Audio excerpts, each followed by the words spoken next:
Olá, bem-vindos ao Mais de Um.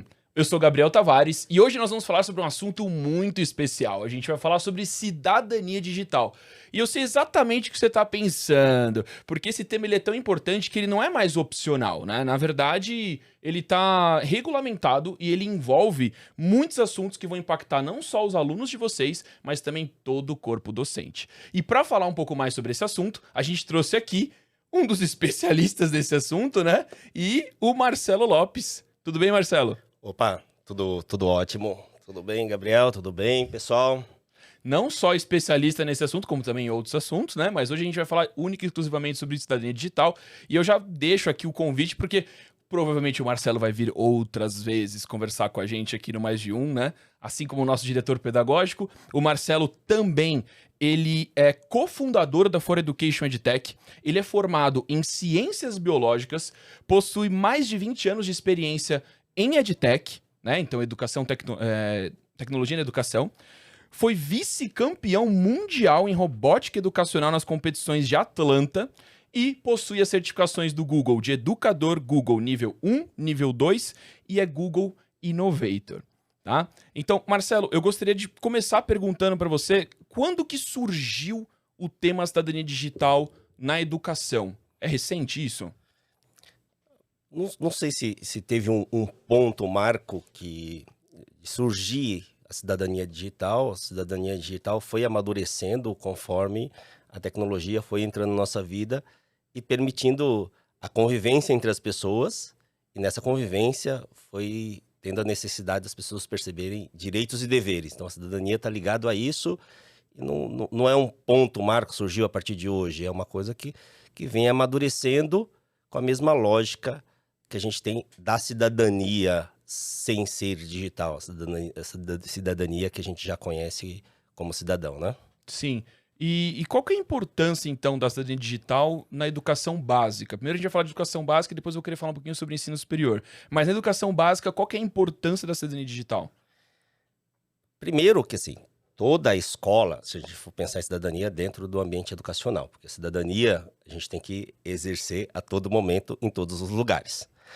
Então, dentro do ambiente educacional, a gente tem que entender que, a partir da Lei de Diretrizes e Bases, instituiu lá que a escola tinha que ter um projeto político-pedagógico.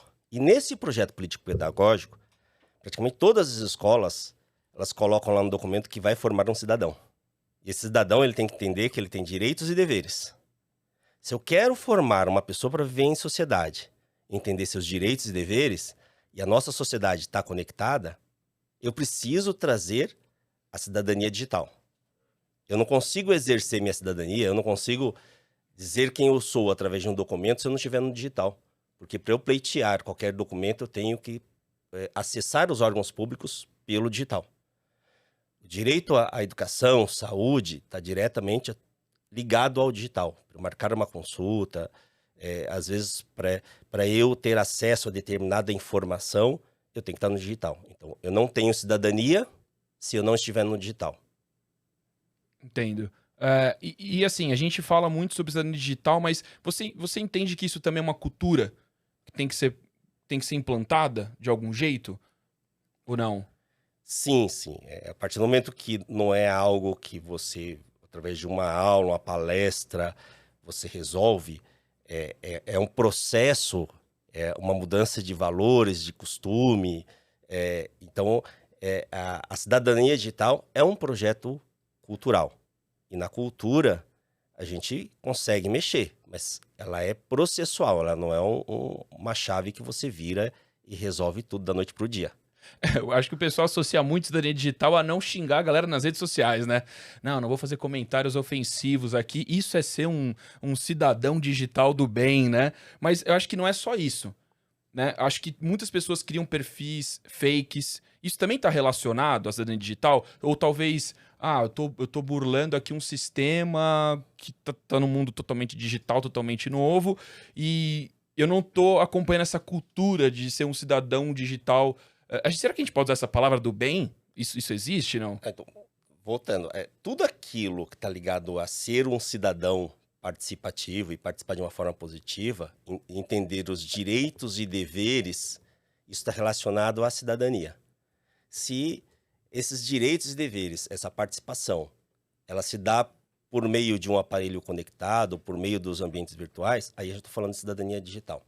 Então, a cidadania digital vai desde do entender um consumo consciente, das relações entre as pessoas, do que é saudável ou não é saudável, de como eu posso acessar os meus direitos através do ambiente digital, o que é saudável eu comentar ou não sobre determinados assuntos, ou o que eu devo me posicionar diante de determinadas situações. Então, assim, a cidadania digital está relacionado à convivência, aos direitos e deveres que a gente vai exercer no ambiente digital. E a gente sempre fez isso no analógico, na convivência sem o digital. Agora a gente tem que transferir essa percepção para o ambiente digital. Sim, você acha que a cultura do cancelamento, ela veio, assim, muito pesado no meio digital, diferente do que era antes? Porque quando nós éramos cidadãos, né, comuns, então, se a gente fazia algo errado, a gente sabia que por lei aquilo era errado. Só que hoje, se alguém fala alguma coisa, é muito fácil. Eu gravei um vídeo do fulano falando uma coisa. Ou ciclano escreveu um tweet em 2015 e hoje, como a gente enxerga com uma conotação talvez preconceituosa, né? Ou de algum âmbito mais racial, talvez até de misógino também. Não, misógino também. Então, assim, você acha que é importante a gente abordar esse tipo de coisa do cancelamento também pro lado da cidadania digital? Porque quando alguém é cancelado, parece que todo mundo vai em cima. Sempre chega aquelas pessoas com as suas opiniões formadas de vamos destruir a pessoa aqui agora. Pô, não tá cancelado, acabou pra você. Ninguém mais vai ver seus conteúdos, ninguém mais vai querer interagir com você digitalmente. E, poxa, isso é algo que tem que ser abordado também? Sim, é assim. A gente está engatinhando, tanto as crianças como os adultos principalmente, como a gente lidar com esse ambiente digital. O que um juiz demora anos para resolver, né, de ouvir todas as partes, fazer o julgamento, depois a condenação, a gente faz isso em questão de segundos. A gente olha uma imagem, fala, essa pessoa está errada, que absurdo, e não só cancela, mas destrói a vida dessa pessoa. Né? Um gesto mal interpretado, então assim, e a gente tem que entender os dois lados. Sendo um cidadão, eu tenho que entender que eu tenho que ouvir diversas partes, eu tenho que evitar julgar e condenar sem ter todas as informações, eu tenho que interagir de forma harmoniosa o máximo possível no ambiente virtual, e eu tenho que tomar cuidado com o que eu faço, porque até a sociedade trilhar esse caminho e aprender essa civilidade no ambiente digital, as pessoas vão ser destruídas, estão sendo destruídas no ambiente virtual. A sua foto sendo confundida com alguém que cometeu alguma coisa, destrói a sua vida.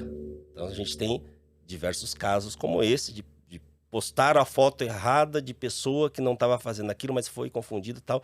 Até você explicar aquilo, a sua vida foi destruída. E a resposta real, o fato, ela não tem a mesma repercussão que o negativo. O negativo tende... O pessoal fala que notícia ruim corre rápido.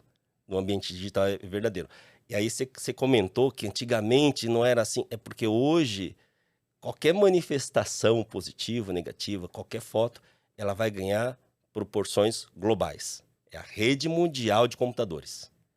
E tudo que você faz, a gente costuma falar, você falou, um Twitter que eu postei em 2000 e alguma coisa, né?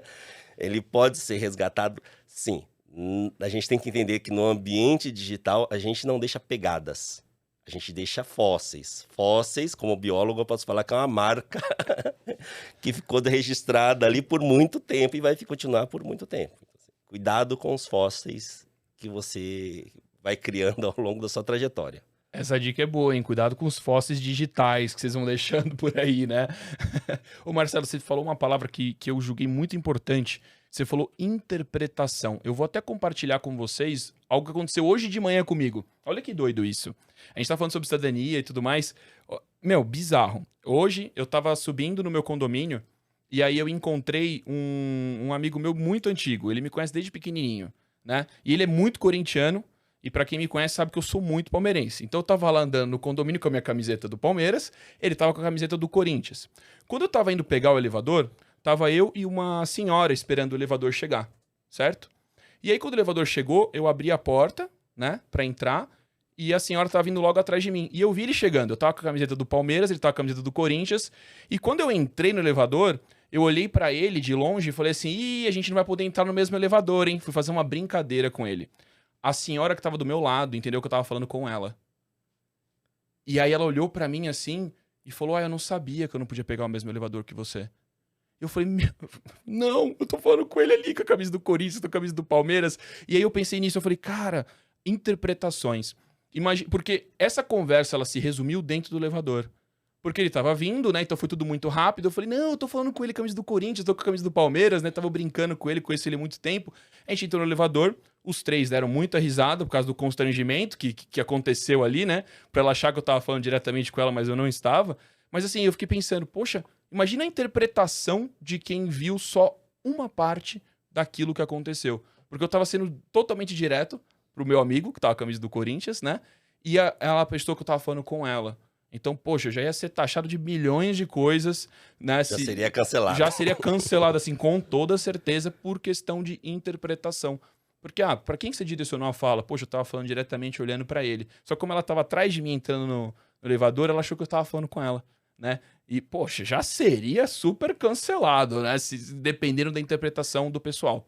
No ambiente digital, você não teria esse tempo de se explicar. Ficaria e iria repercutir o que foi interpretado ali por quem estava passando. Imagina se alguém estivesse passando, gravou o trecho e colocou na rede e não vê a pessoa que está atrás da senhora, você falando e só... Então, esse recorte, ele é perigoso. Então, na internet, a gente não tem tempo de se explicar. Ah, mas eu queria dizer. Não, não é o que você queria dizer, é o que o outro interpretou. O Marcelo Taz, ele fala bastante isso, assim, não importa o que eu falo, né? Deveria importar, mas o que mais importa hoje no meio digital é o que o outro entendeu e interpretou e replicou, e eu não vou ter tempo e nem a mesma força de replicar a explicação. Então, a gente tem vários casos de que houve uma falha na comunicação, alguém postou uma coisa errada. Então tem um americano que estava andando, voltando do serviço com caminhonete, ele tinha mania de ficar estalando os dedos. E uma pessoa do lado do carro dele, se não me engano chama Café, aí saiu, se não me engano, na BBC, na hora ele puxar o dedo indicador, a pessoa do lado interpretou como sendo um gesto supremacista. E aí tinha a foto da caminhonete com a empresa e tal. A vida dele foi destruída. Fizeram um monte de publicações, comentários, textos interpretando aquela imagem, né? Envolveram a empresa dele através do logo que tinha na caminhonete, e a vida dele em poucos segundos foi destruída. Não pelo talvez o que ele queria dizer ou estava distraído fazendo, mas o que o outro interpretou e replicou. E aí entra uma coisa assim, o que eu faço na internet, e não só o que eu faço, o que eu comento e compartilho, carrega uma responsabilidade. Antes, eu tinha que tomar cuidado com quem eu andava, porque se a pessoa que eu andasse fizesse alguma coisa errada, eu era cúmplice. Ainda tenho que me preocupar com isso. Hoje em dia, eu tenho que também me preocupar com quem eu ando, curto, comento, compartilho virtualmente. Porque se de repente a pessoa está cometendo um crime, e aí eu coloco um likezinho, tá mostrando que eu concordo, e eu também estou ajudando a divulgar, porque a partir do momento que eu dou um like ali, ele vai aparecer na minha timeline. E hoje a gente vê que dá pra você curtir muitas coisas anonimamente. como é o caso dos stories, né? Do Instagram. Então, se eu postar alguma coisa, né? Vamos supor que você deu o exemplo aí, pô, tô postando alguém batendo numa criança. E aí eu começo a receber likes anônimos. Anônimos não, né? Porque eu vou saber quem tá, mas não vai ser, não vai ficar explícito pra todo mundo que tá vendo aquilo, quem que tá curtindo ou não, que é o caso dos stories do Instagram, né? Mas tem também essa questão de, pô, será que rola movimentos assim de pessoas que não têm essa certa coragem de, pô, não, mas não vou colocar minha cara aqui curtindo isso e anonimamente eu vou fazer. Ah, eu vou até criar uma conta fake, vou falar mal das pessoas que eu não gosto com essa conta fake, vou stalkear as pessoas com essa conta fake. Então tem muita máscara na internet também. Tem muitos fake, né? Tem muita gente fake na internet. Tem e não tem, né? Porque assim, você não vê quem está fazendo aquela postagem, mas em qualquer perícia você rastreia. Então a gente tem aí editar um perfil em algum lugar lá, Wikipedia, né? Fizeram qualquer acesso indevido, fizeram comentário, dá para você rastrear.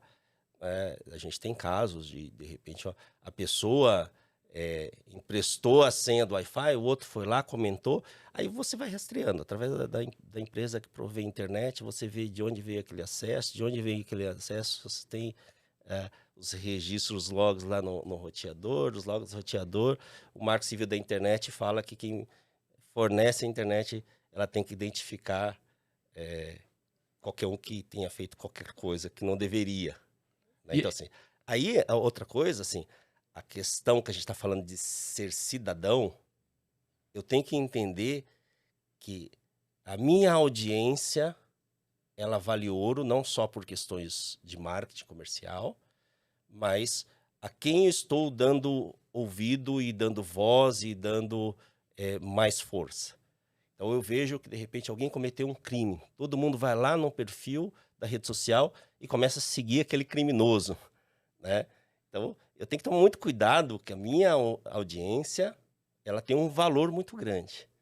Não só a questão de marketing, de ter mais usuários, mais seguidores, mas a quem eu estou dando força em determinadas situações. E a gente tira aqui, faz um parênteses aqui, pessoal, a gente não está falando nada de política, tá? A gente está falando de tudo que acontece no ambiente virtual.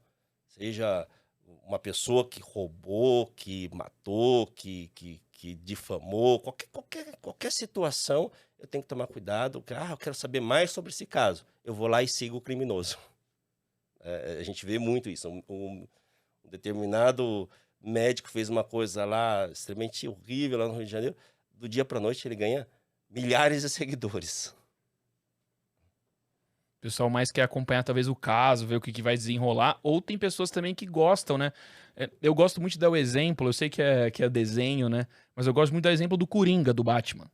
O cara é um lunático, o cara é um louco, faz um monte de atrocidade e ele tem vários seguidores. Vários. Tem pessoas que... O Coringa nem existe, né? Ele é um desenho animado. E temos seguidores de pensamentos do Coringa, pessoas normais, sabe? Pessoas que idolatram. Tanto é que, poxa, o palhaço hoje, ele tem uma simbologia diferente, né? Do que ele tinha antes.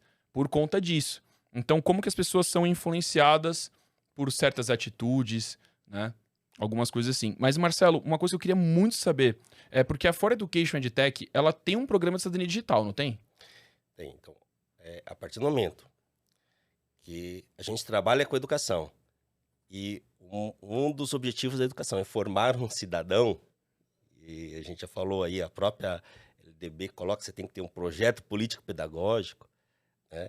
E esse cidadão, a gente está colocando cada vez mais tecnologia na vida dele, a gente tem essa obrigação, a palavra forte, obrigação de também criar um programa de cidadania digital, um programa de uso seguro e ético do ambiente digital. Não são só as redes sociais, mas todo o ambiente digital que está no entorno. E a Base Nacional Comum Curricular, que é a norma que rege a educação brasileira, ela também prevê que a gente tenha um trabalho lá de cultura digital, e dentro de cultura digital, que a gente tenha um trabalho também de cidadania digital. Entendi. E aí a gente tem alguns auxílios até próprio do Google, né? Acho que tem aquele jogo The Não, como é que é o nome do jogo? Seja incrível na internet. Seja incrível. Seja incrível na internet. Isso, eu tava tentando lembrar o nome do jogo. Que tem lá os 4 reinos, né? E um dos reinos, se eu não me engano, é da fake news. Eu já vou aproveitar para pegar o gancho da fake news, porque eu acho que esse é um dos assuntos que a galera mais gosta de ouvir sobre, né? Que é aquela famosa correntinha do WhatsApp que chega ali e a gente começa a compartilhar muitas fake news. Eu vou até dar um exemplo aqui, tá, Marcelo? Eu não vou citar nomes para não expor ninguém, mas eu conheço uma pessoa que compartilhou lá uma fake news. Era uma foto de um cantor. E aí tava falando assim, olha, conheço esse jovem, saiu do interior do Nordeste e agora tá na Universidade de Harvard, não sei o que, tarará, tarará. Eu conheci o cantor, e aí eu vi a pessoa postando isso nas redes sociais, e aí a atitude correta, eu acredito, né, que seja a gente falar, olha, explicar pra pessoa, esse cara é um cantor, isso daí é uma fake news, tudo mais, tarará. Mas quantas pessoas não olham aquilo e passa despercebido? Você acha que a gente também tem que vestir essa camisa do tipo, eu tô vendo que algo é uma fake news, eu pesquisei, fui atrás da informação, eu vou compartilhar com a pessoa, não vou deixar ela no escuro. Porque às vezes, acho que é muito comum, isso não chamou muito minha atenção. Poxa, olha lá, fulano compartilhando fake news. E a gente às vezes nem se importa em falar a verdade para aquela pessoa, a pessoa acaba acreditando numa mentira e acaba compartilhando uma mentira, né? E se a gente dá aquela atenção, poxa, isso daí é uma fake news, esse daí é um cantor chamado fulano de tal, isso aí é mentira. Aí a pessoa vai apagar aquela publicação e também não vai ajudar a disseminar mais essa cultura de compartilhar informações falsas, né? A gente tem que ensinar, né, se a gente pensar na escola, lá no domínio 1, primeiro lá da base, que é do conhecimento, a gente tem que ensinar a fazer curadoria. Porque a gente consegue fazer curadoria para qualquer coisa. Pode ser uma imagem, um texto, uma frase, né? Então, a fake news, ela pode ter várias caras, assim. Eu posso pegar um trecho de uma informação que é verdadeira e esse trecho isolado, ele deixa de ser verdadeiro. Eu posso pegar um trecho de uma informação do passado e trazer para agora, ele passa a ser fake news porque ele está fora de contexto temporal, né? Eu posso pegar uma imagem real, colocar uma história em cima, um gráfico. O gráfico, as pessoas tendem a confiar nos números. E aí eu posso contar uma história diferente, eu posso exprimir os números para lhe dizer o que eu quero. Então, assim, eu tenho que ensinar as pessoas a fazerem curadoria e interpretação. Isso para tudo. Hoje em dia, se as pessoas elas querem fortalecer uma ideia, uma frase, às vezes pega uma frase, coloca uma foto de um pensador que não falou aquilo lá e fortaleceu aquela frase. Pode ser até bonita, pode ser até inofensiva, mas para dar força eu mudei a autoria, não quis, nem está escrito que foi aquela pessoa que escreveu, mas só de eu colocar aquela imagem, eu já induzi a pessoa ao erro. Eu gosto muito de uma imagem quando eu dou palestra, que eu pego um ângulo de uma maquete do Egito que está no Japão, coberta de neve. Todo mundo fala, não, é fake. Né? Como no Egito tem neve? Aí eu mudo o ângulo da imagem e a pessoa consegue ver que é uma maquete. Né? A imagem é verdadeira, é uma maquete, mas quando eu mudo o ângulo e induzo as pessoas a pensarem que aquilo ali não é o que parece ser, ela pode ser fake. Então, a fake news, ela tem caras diferentes, né? E a gente tem que aprender a fazer curadoria. A gente tem que fazer pesquisa, ler as fontes. Então, no início da pandemia, eu via lá o pessoal comentando umas coisas assim, eu ia ler o documento na fonte. Falar, tem vírus no ar do banheiro do hospital. Né? Aí você vai ver a fonte, não tinha nada a ver a pesquisa que foi feita. E a pessoa pegou o recorte, colocou a fonte da pesquisa, ganha uma força, porque era uma pesquisa que realmente ocorreu no instituto, mas a interpretação e o recorte não era verdadeiro. Sobre as informações que você falou, que muitas vezes dá pra contar uma mentira com a verdade, eu lembro sempre de uma propaganda do Estadão sobre o Hitler. Não sei se vocês já viram essa propaganda. Se você não viu, calma, não sai aqui do nosso videocast, tá? dá uma pausinha, vai lá, assiste a propaganda e volta aqui e dá o play, porque o assunto tá muito legal. Então a gente tá conversando aqui sobre muitas coisas, então, mas, meu, vale muito a pena. Essa propaganda, só pra vocês entenderem, ele começa a falar que ele alavancou a economia do Esse país. homem, ele melhorou o emprego, esse homem, e não mostra quem que Não é. mostra quem que é. E aí começa a falar várias coisas positivas que você fala assim, caraca, ele alavancou um país assim, como? Quem é essa pessoa? E aí ele mostra Adolf Hitler. Então assim, eu consigo contar uma mentira falando só a verdade? Isso sempre me fez pensar muito. E eu pensei assim, não é contar uma mentira falando somente a verdade, mas a importância de nós termos opinião. Na opinião comum, todo mundo entende que Adolf Hitler não foi uma boa pessoa, né? Então fez muitas coisas aí. Então, ter opinião dentro do mundo digital é muito importante. A gente tem que saber respeitar as opiniões dos outros e também saber dar a nossa opinião. Às vezes vão ter opiniões contraditórias, que aí a gente volta naquele assunto de talvez cancelamento por conta de uma opinião, né, por conta de uma fala, mas a gente tem que entender que a opinião ela é diferente de você estar falando algo, às vezes, pejorativo, ou você tá falando uma mentira, às vezes é só a opinião da pessoa. Todos nós temos a opinião comum que o Hitler não foi um ser humano muito bom. Mas, contando a história dele daquele ponto de vista, parece que ele foi um gênio da política, que ele alavancou um país. Né? Mas, verdade? Mentira? Não. O meio que ele fez para chegar naquilo, a gente tem que ter a nossa opinião para entender que aquilo ali não foi correto. Vou falar de opinião, colocar o Hitler em paralelo aí, vou colocar a questão da opinião, né? Que todo mundo, teoricamente, pode ter, depende do quê, né? Tem que tomar cuidado para minha opinião não virar um crime, porque eu tenho liberdade de expressão até esbarrar numa lei. Então, minha liberdade de expressão ela não pode ser racista, minha liberdade de expressão ela não pode ofender a honra, a minha liberdade de expressão não pode colocar as pessoas em risco.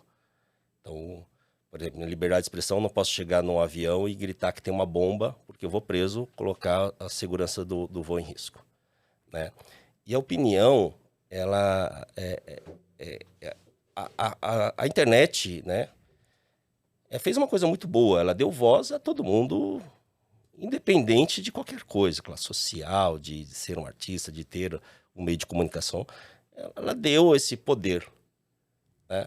Agora a gente tem que formar essas pessoas para levantar dados para dar opinião, porque as pessoas elas falam sobre tudo como se tivesse uma propriedade muito grande, né? E ela tem que tomar cuidado porque eu como cidadão eu tenho responsabilidade em cima do outro. Eu tenho que tomar cuidado que eu aqui estou medindo cada palavra, que a minha fala ela pode influenciar outras pessoas. Então, se eu, de repente, eu não sou um médico, eu não sou, sei lá, um preparador físico, e aí eu tento dar opinião sobre alguma coisa, e essa opinião ela pode induzir outras pessoas e causar um dano a outra pessoa, um dano público, isso eu tenho que tomar muito cuidado. Então, eu vejo muito isso, que a pessoa foi lá e colocou uma foto que ela tirou da outra na internet. Aí todo mundo vai lá dar uma opinião. Que aí emenda com cancelamento, emenda com a destruição da vida alheia. A gente pode destruir muita coisa dependendo do jeito que eu me expresso. Então, eu tenho que, como um cidadão, eu tenho que ter essa responsabilidade. Não é simplesmente xingar, eu não posso chegar... desde as coisas mais simples. Eu vou num restaurante, aí eu, como cidadão, eu quero dar a minha opinião para o outro julgar. Mas a minha opinião não pode ser calúnia de difamação para o estabelecimento, para o funcionário, né?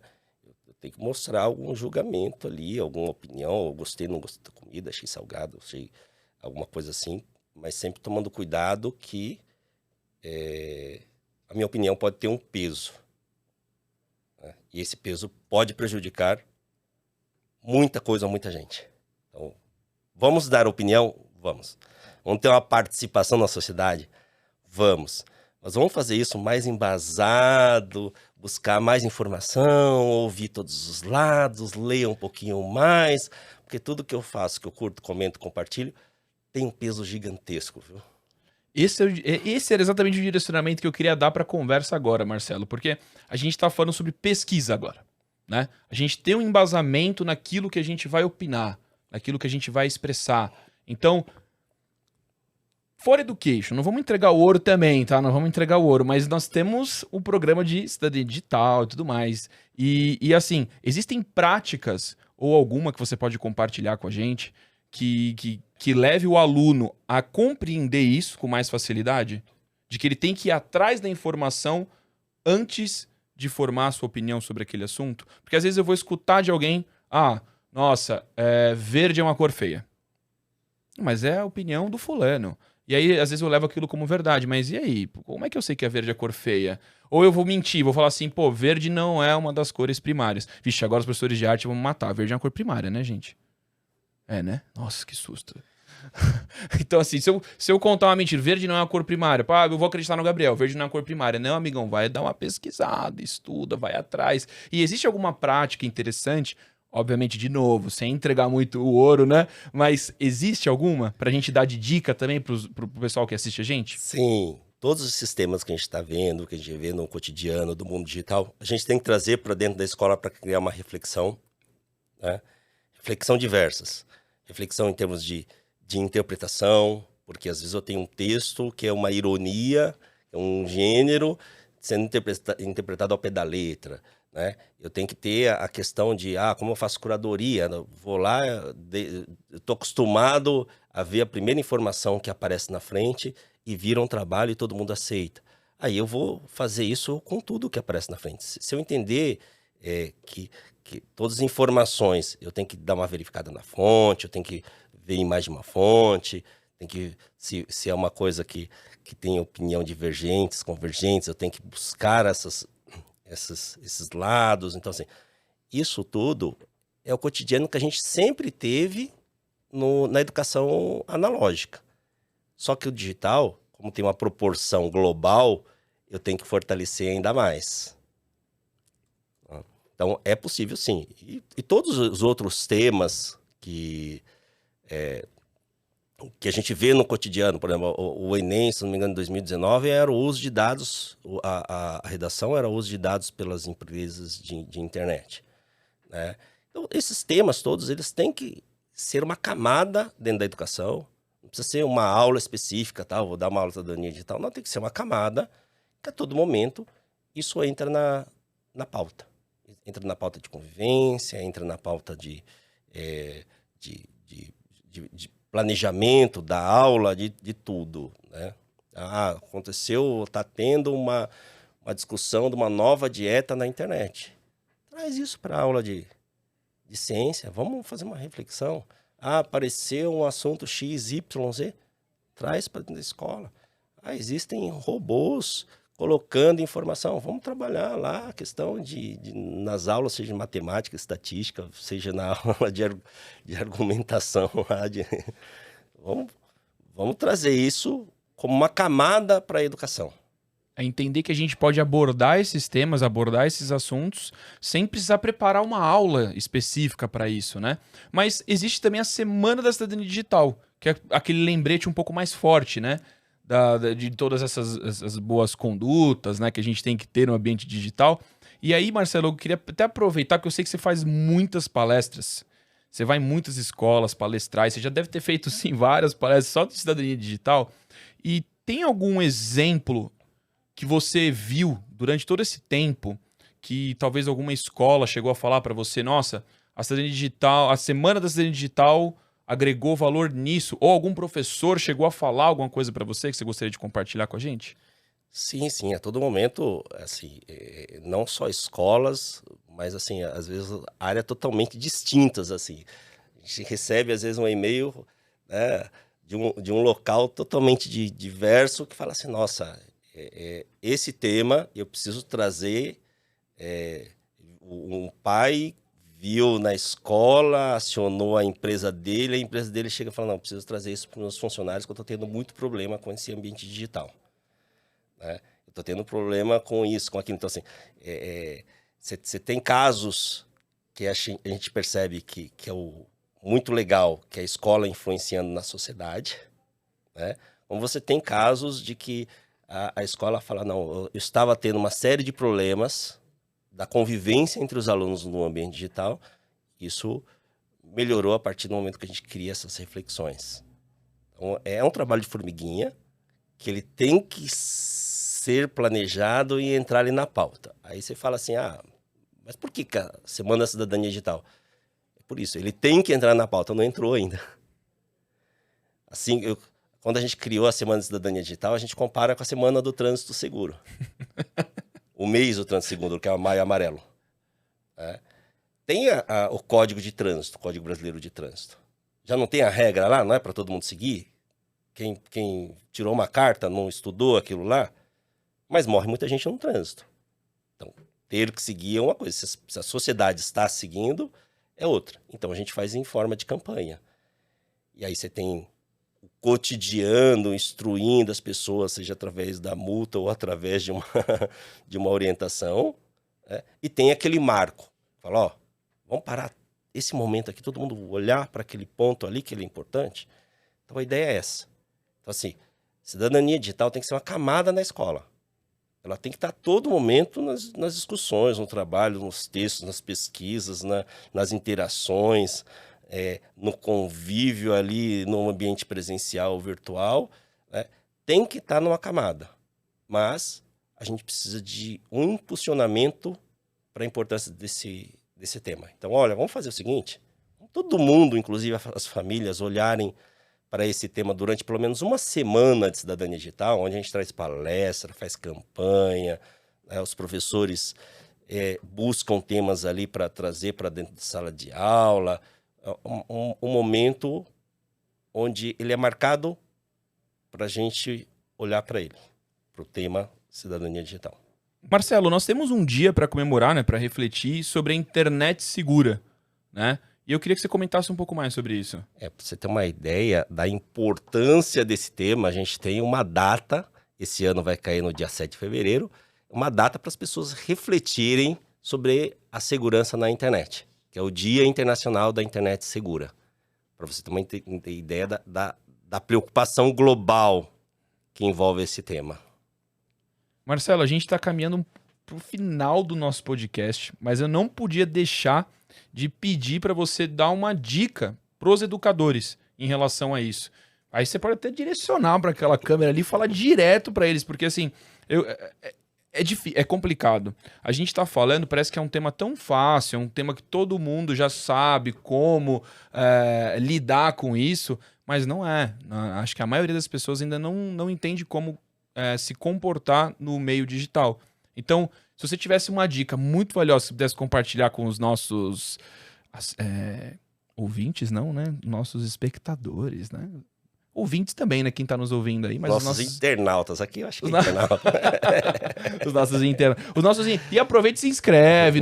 A gente nem falou isso lá no começo, né? Aproveita aí, meu amigo. Você tá gostando desse papo que a gente tá tendo com o Marcelo Lopes? Aproveita e já dá uma curtida aí no vídeo. Se inscreve no canal da For Education EdTech, porque a gente tem muitos outros conteúdos.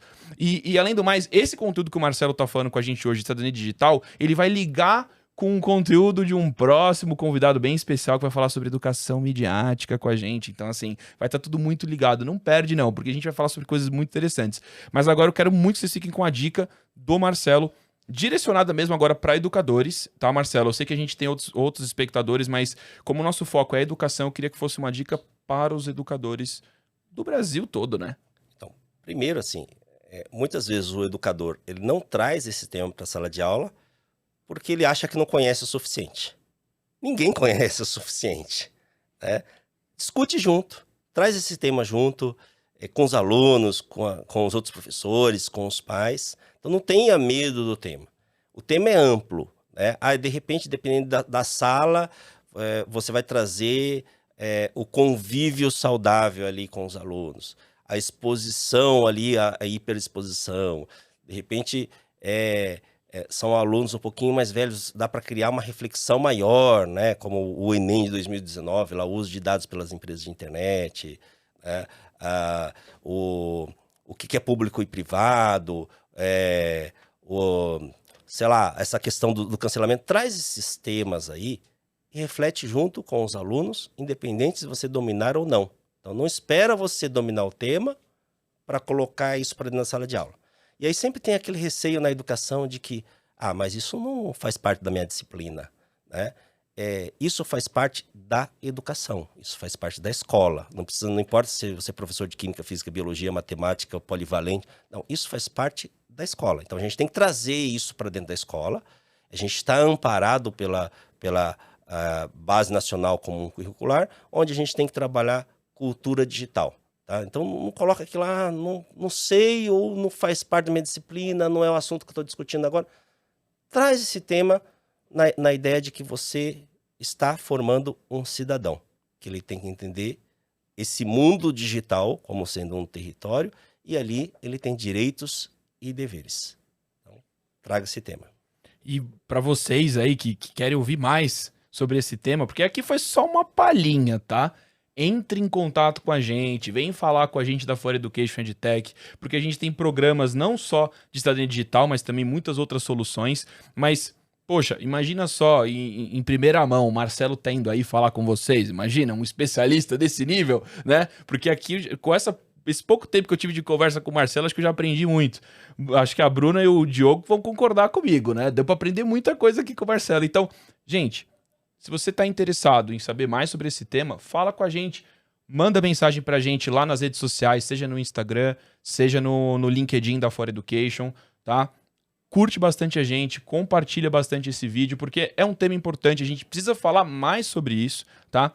E queria aproveitar, Marcelo, a oportunidade também, porque é o nosso primeiro mais de um dentro do estúdio, e aí eu queria dar uns parabéns especiais aqui para toda a equipe que fez isso acontecer, tá? Então eu queria falar o nome aqui da Bruna Barbie, que tá trabalhando demais para que esse projeto aconteça, e da Letícia Batistão também. Tem muitos outros nomes que a gente pode citar aqui, mas assim, hoje nós estamos aqui no estúdio, tendo toda essa evidência, toda essa infraestrutura, né, por conta de vocês que estão assistindo a gente, por conta das pessoas que acreditaram nesse projeto. Então pra gente é muito importante, a gente quer continuar trazendo mais e mais conteúdos para vocês. Então curte, compartilha para que a gente possa continuar com esse projeto, tá bom? E agregando cada vez mais valor na educação brasileira, que esse é o nosso maior objetivo.